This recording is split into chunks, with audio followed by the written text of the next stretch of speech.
हरियाणा विधानसभा के चुनाव में जुलाना परसप का फोकस है, जुलाना परसप की नज़र है, क्योंकि वहां से विनेश फोगाट चुनाव लड़ रही हैं।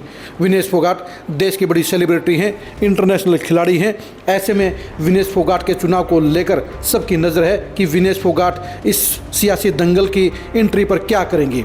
आज के हालात में जुलाना में क्या चल रहा है, विनेश फोगाट कहाँ खड़ी हैं, विनेश फोगाट का चुनाव अच्छाई में है या घाटे में है, और विनेश फोगाट को कौन चुनौती दे रहा है, ये जानने के लिए आज की इस खरी खबर को आप जरूर देखिए।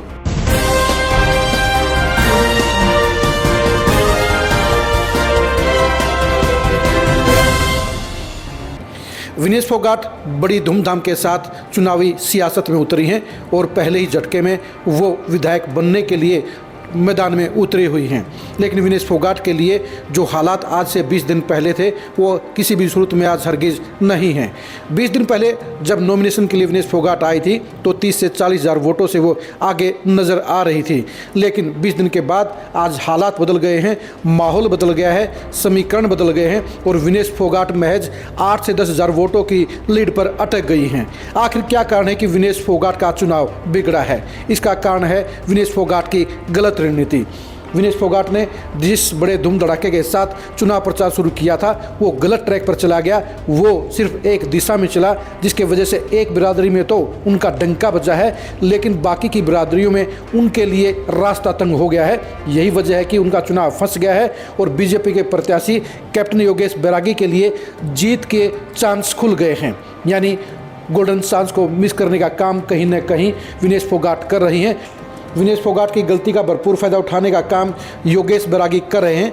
योगेश बैरागी को जहां बीजेपी का मजबूत वोट बैंक मिल रहा है तो वहीं पर वो अपने साइलेंट मिजाज के साथ, सदैवी रणनीति के साथ चुनाव प्रचार में अपने आप को मजबूत हालात में ले आए हैं और विनेश फोगाट को बिल्कुल कांटे की टक्कर दे रहे हैं। आप खुद ही देखिए कि विनेश फोगाट के साथ में जहाँ बड़ा धूम धड़ाका है तो वहीं पर योगेश बैरागी के साथ में आपको एक बिल्कुल अलग रणनीति के साथ चुनाव प्रचार का नज़ारा दिखाई देगा। यानी विनेश फोगाट जहां बड़ी फीलिंग के साथ चुनाव लड़ रही हैं तो वहीं पर योगेश बैरागी एक आम घर के लड़के की तरह ही चुनाव लड़ रहे हैं और उनका चुनाव काफ़ी बड़े वोट बैंक पर असर डालने का काम कर रहा है। और यही वजह है कि विनेश फोगाट जहां एक सीमित दायरे में घिर गई है वहीं पर योगेश बैरागी को चौतरफा समर्थन मिल रहा है।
इस चुनाव की खास बात यह भी है कि आईएनएलडी और बीएसपी के प्रत्याशी सुरेंद्र लाठर भी बड़ी मौजूदगी जता रहे हैं। वो मजबूती से चुनाव लड़ रहे हैं और उनका चुनाव ही डिसाइडिंग फैक्टर नज़र आएगा, क्योंकि सुरेंद्र लाठर ने बीजेपी के लिए बड़ी मेहनत की थी।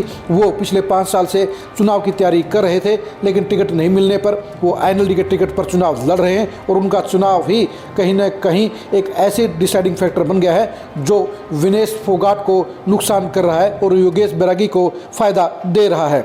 अब देखने की बात यह है कि विनेश फोगाट क्या अपने इस घटते हुए जनाधार को, घटते हुए ग्राफ को ऊपर उठाने का काम अगले 3 दिन में कर पाएंगी, या योगेश बैरागी जुलाना सीट पर बड़े लुटफेर को अंजाम देने में सफल रहेंगे। जुलाना सीट के समीकरण को लेकर आप क्या कहते हैं, कमेंट करके जरूर बताइए। जुलाना सीट पर विनेश फोगाट की जीतने की कितनी संभावना है, ये भी कमेंट करके जरूर बताइए। क्या योगेश बैरागी जुलाना सीट पर बड़ा उलटफेर करेंगे, ये भी कमेंट करके जरूर बताइए। आप हमारे फेसबुक पेज को फॉलो कीजिए, आप हमारे यूट्यूब चैनल को सब्सक्राइब कीजिए। नमस्कार।